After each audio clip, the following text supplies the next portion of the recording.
सूत गोस्वामी ने कहा, इस प्रकार देवों में ऋषि नारद सुखपूर्वक बैठे हुए और स्पष्टतः मुस्कुराते हुए, ब्राह्मणों में ऋषि वेदव्यास को संबोधित करते हुए, पराशर के पुत्र व्यासदेव को संबोधित करते हुए नारद ने पूछा, क्या आप शरीर या मन को आत्म साक्षात्कार की वस्तु के रूप में पहचान कर संतुष्ट हैं?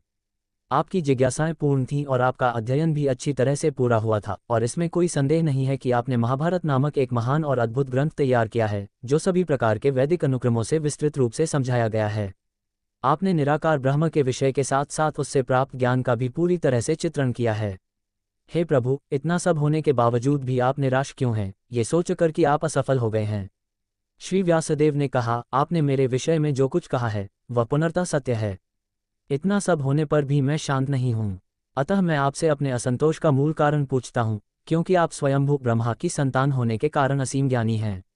हे प्रभु, जो कुछ भी रहस्यमय है वह आपको ज्ञात है, क्योंकि आप भौतिक जगत के रचयिता और संहारक तथा आध्यात्मिक जगत के पालनकर्ता आदिपुरुष भगवान की पूजा करते हैं, जो भौतिक प्रकृति के तीनों गुणों से परे हैं।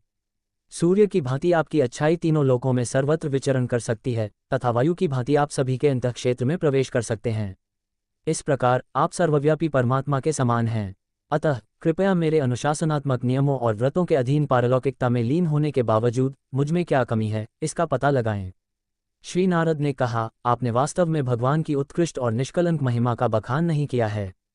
जो दर्शन भगवान की दिव्य इंद्रियों को संतुष्ट नहीं करता वह व्यर्थ माना जाता है।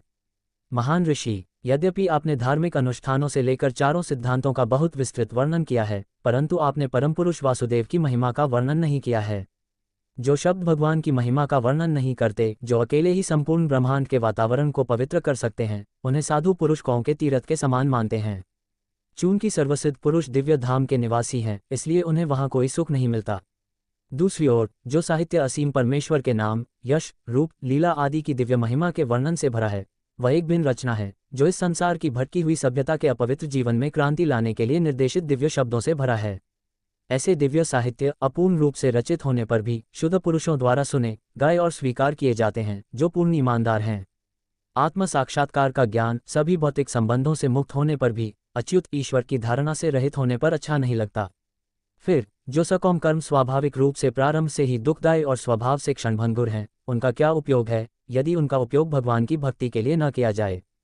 हे व्यासदेव, आपकी दृष्टि पुनर्तः परिपूर्ण है। आपकी अच्छी कीर्ति निष्कलंक है। आप व्रत में दृढ़ हैं और सत्यनिष्ठ हैं, और इस प्रकार आप भगवान की लीलाओं के बारे में सोच सकते हैं, जो सामान्य लोगों को सभी भौतिक बंधनों से मुक्ति दिलाने के लिए समाधि में की जाती हैं।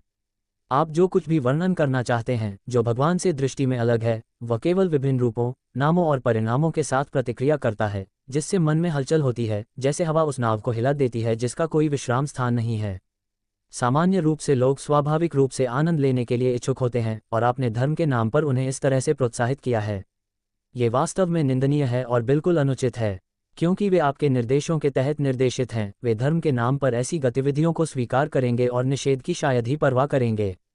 परमेश्वर असीम हैं। केवल एक बहुत ही कुशल व्यक्तित्व भौतिक सुख की गतिविधियों से दूर आध्यात्मिक मूल्यों के इस ज्ञान को समझने का हकदार है। इसलिए जो लोग भौतिक आसक्ति के कारण इतनी अच्छी स्थिति में नहीं हैं, उन्हें परम भगवान की पारलौकिक गतिविधियों के वर्णन के माध्यम से आपकी कृपा से पारलौकिक प्राप्ति के तरीके दिखाए जाने चाहिए।